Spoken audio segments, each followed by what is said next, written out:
அதாவது நாட்டில் பரபரப்பாக பேசப்பட்ட ஒரு மனுஷன் சமீப காலமாக காணாமல் போயிட்டாரு. எங்கப்பா அவரு, எங்கே போனார், மனுஷன் நல்லா தானே இருந்தார் அப்படின்னு தேடும்போது தான் மனுஷன் எங்கே இருக்காரு, என்ன பண்ணுறாரு அப்படின்னு நாங்கள் கண்டுபிடிச்சிருக்கோம். யார் அவரு? வேற யாரு? முன்னாள் துணை குடியரசுத் தலைவர் ஜெகதீப் தன்கர் தான். அதாவது ஜூன் 21 அப்புறம் நாட்டில் அவரை யாருமே பார்க்கல அப்படின்ற செய்தி தான் இப்போ பரவலாக பரவிட்டு வருது. என்ன ஆச்சு அவருக்கு? நல்லா தானே இருந்தார், நல்ல துணை குடியரசுத் தலைவராக செயல்பட்டு வந்தார். இப்போ திடீர்னு அவருக்கு என்ன ஆச்சு, எங்கே போனார்னு எல்லாருமே வலை வீசி தேட ஆரம்பிச்சிட்டாங்க. சரிங்களா? அதாவது ஒரு துணை குடியரசுத் தலைவர்னா அவரோட பதவிக்காலம் 5 வருஷம். அப்படி தான் ஜெகதீப் தன்கர் அவர்களும் 2022 பதவி ஏற்றிருக்காரு. இப்போ 3 வருஷம் தான் அவரோட பதவி காலம் நடந்துட்டு இருக்கு. இன்னும் 2 வருஷம் பேலன்ஸ் இருக்கு. ஆனால் பாருங்களேன், திடீர்னு பதவி விலகிட்டு போயிட்டாரு.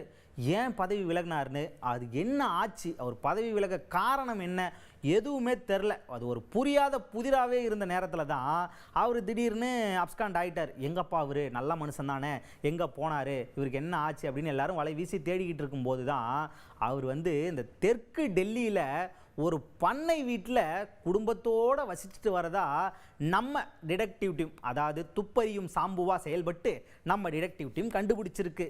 இவர் ஏன் அங்கே போனார் தெரியுமா? அதாவது துணை குடியரசுத் தலைவராக இருக்கிறவங்க பதவிக்காலம் முடிஞ்சதுக்கப்புறம் அரசாங்கமே அவங்களுக்கு ஒரு பங்களா தரும். ஓய்வு காலத்தை நிம்மதியாக ஓய்வு எடுக்கணும், அந்த காலத்தை அழகாக கழிக்கணும் அப்படின்றதுக்காக அரசாங்கமே ஒரு பங்களாவை தரும், குடும்பத்தோடு வாழணும்னு சொல்லி. அப்படி ஒரு பங்களாவை நம்ம ஜெகதீப் தன்கருக்கு அரசாங்கம் இன்னும் கொடுக்கல. என்னங்க சொல்கிறீங்க? ஆமாம், அவர் ஜூன் 21 காலி பண்ணிட்டு வராரு. அதுக்கப்புறம் அந்த பங்களாவை இன்னும் கொடுக்கல. கேட்டால் ரெடி ஆகிட்டுருக்குன்னு சொல்கிறாங்களே தவிர பங்களாவை கண்ணிலேயே காட்டல. இதனால தான் மனுஷன் கடுப்பாகி கிளம்பி அப்ஸ்காண்ட் ஆகிட்டார். எங்கே இருக்காருன்னு தேடினதில் தான் தெற்கு டெல்லியில் இருக்கிற ஒரு பண்ணை வீட்டில் வசிச்சுட்டு வராது. அந்த பண்ணை வீடு யாரோடதுன்னா ஹரியானாவில் எதிர்க்கட்சி தலைவராக இருந்த அபய் சிங் சௌத்தாலாவோடது. என்னங்க சொல்கிறீங்க? இவர் ஆளுங்கட்சி எதிர்கட்சி, என்ன ஒன்றும் காம்பினேஷனே சரியில்லையே, எப்படி அங்கே போய் சேர்ந்தாருன்னு பலரும் கேள்வி எழுப்புறாங்க. ஆமாம், கேள்வி வரத்தான் செய்யும். இவர் ஏன் அங்கே போனார்?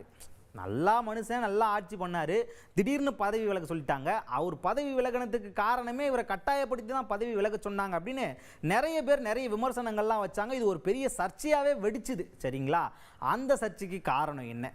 பாஜகவுக்கும் இவருக்கும் என்ன பிரச்சனை? பிரதமர் மோடி அவர்களுக்கும் இவருக்கும் என்ன பிரச்சனை? எதுவுமே தெரியல. இதில் ஏதோ ஒன்று நடந்திருக்கு. இல்லைனா பதவி விலகுவாரா, அப்படி இல்லைனா இவருக்கு கொடுக்க வேண்டிய பங்களாவை கொடுத்துருப்பாங்கல்ல. இன்னும் 2 வருஷம் ஆட்சி இருக்கும்போதே இவரை பேக்கப் பண்ணி அனுப்புகிறாங்க.